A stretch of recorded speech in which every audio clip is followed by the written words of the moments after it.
Hello everyone, आप सभी का आपके अपने चैनल में स्वागत है। तो आज देखिए मैं अपनी छोटी सी टोकरी लेकर टेरेस में आ गई हूँ। देखते हैं कि आज कितनी सब्जियों की मैं हार्वेस्टिंग कर पाती हूँ अपने टेरेस से। तो सबसे पहले यहाँ पे लाल भाजी की मैं हार्वेस्टिंग करने वाली हूँ। आप लोग इसे किस नाम से जानते हैं ज़रूर बताइएगा।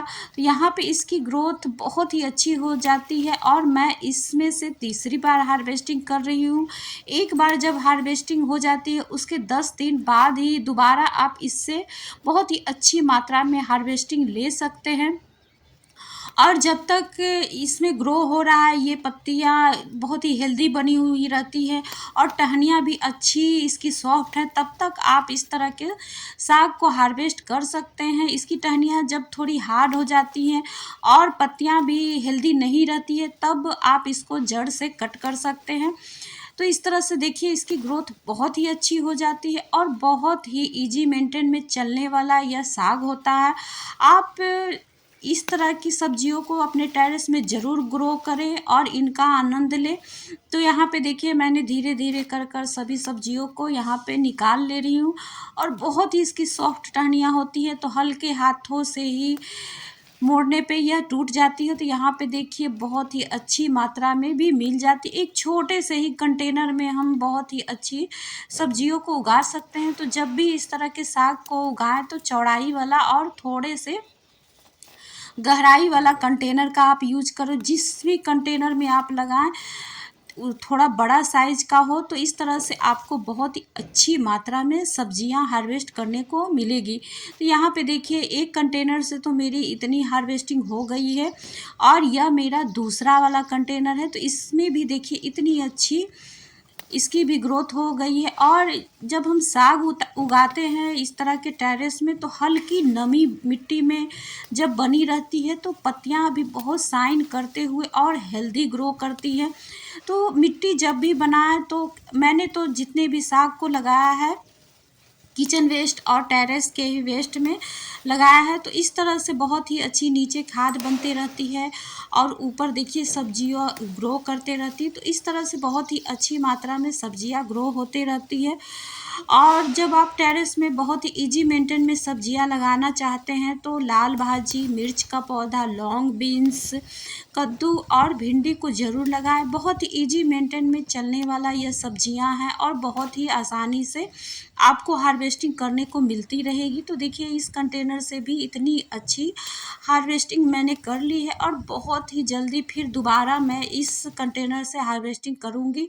तो आप सब अपने जब इस तरह के कंटेनर में सब्जियां उगाएं, तो गर्मी के मौसम में ही सरसों खली ज़रूर डालें। बस उसकी मात्रा को कम रखें। बहुत लोग सोचते हैं कि सरसों की खली गर्म होती है तो हम गर्मी में उसका यूज नहीं कर सकते हैं, लेकिन मैं यूज करती हूँ, उसकी मात्रा को बहुत ही कम रखती हूँ। तो इस तरह से सब्जियां बहुत ही अच्छी ग्रो हो जाती है। और जब इस तरह की सब्जियां ग्रो होती है तो उसके बाद हार्वेस्टिंग के बाद इसमें एक एक मुट्ठी मैं वर्मी कंपोस्ट या गोबर की खाद ज़रूर डालती हूँ। तो इस तरह से दुगनी गति से फिर से यह साग ग्रो करने लगेगा, तो बहुत ही जल्दी इसकी ग्रोथ हो जाती है। तो इन बातों का आप ध्यान रखेंगे शुरू में ही, जब इसकी मिट्टी को भी अच्छी तरह से बनाएंगे तो सब्जियां बहुत ही हेल्दी होती है। तो देखिए मेरे दूसरे कंटेनर से भी इतनी अच्छी हार्वेस्टिंग हो गई। मेरी तो टोकरी भर चुकी है साग से ही। तो चलिए आगे टेरेस में घूमकर मैं देखती हूँ कि और क्या क्या हार्वेस्टिंग करने लायक मिलता है। तो यहाँ पे देखिए ककड़ी है, तो इसकी भी बहुत ही अच्छी ग्रोथ होती है। मैंने पूरी गर्मियाँ बहुत ही अच्छी मात्रा में ककड़ियों की भी हार्वेस्टिंग की है। तो यहाँ पे देखिए एक ककड़ी मैंने तोड़ा है और यहाँ पे देखिए कंटेनर में मूली मैंने लगा रखा है। तो इन सभी में मैंने पानी नहीं डाला है, तो अभी मिट्टी सूखी हुई है तो अच्छी तरह से मूली भी निकल जाएगी। तो यहाँ पे देखिए 2 मूली मैंने निकाल ली है। तो इस तरह से बहुत ही अच्छी मात्रा में धीरे धीरे ये हमारे टेरेस में सब्जियां ग्रो करते रहती है और हमें मिलते रहती है।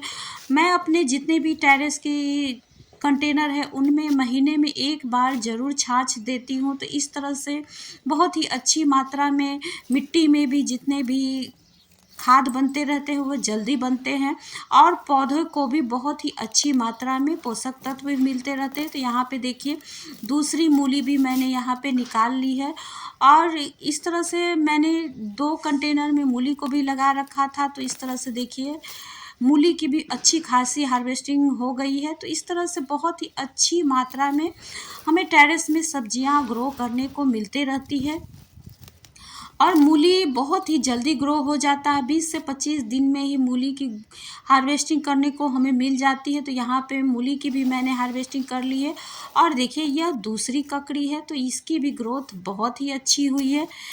तो मैं अपने टेरेस में बहुत महंगी खाद को नहीं डालती हूँ। एक तरह से कहिए तो फ्री का ही सब्जियाँ उगाती हूँ। किचन वेस्ट हो गया, टेरेस के वेस्ट हो गया, जितने भी सब्जियों के छिलके होते हैं उनको मैं सुबह पानी में डाल देती हूँ और फिर शाम में उसके पानी को सादे पानी में मिलाकर सभी सब्जियों को मैं देती हूँ। तो इस तरह से सब्जियों की भी ग्रोथ चलते रहती है। और यहाँ पे देखिए 3 ककड़ी, 6 मूली हो गई और इस तरह से 1 टोकरी साग की भी हार्वेस्टिंग हो गई। तो अच्छी खासी मेरी हार्वेस्टिंग हो गई है और इस तरह से आप भी अपने टेरेस में सब्जियां उगा सकते हैं। और आप सभी का बहुत बहुत धन्यवाद।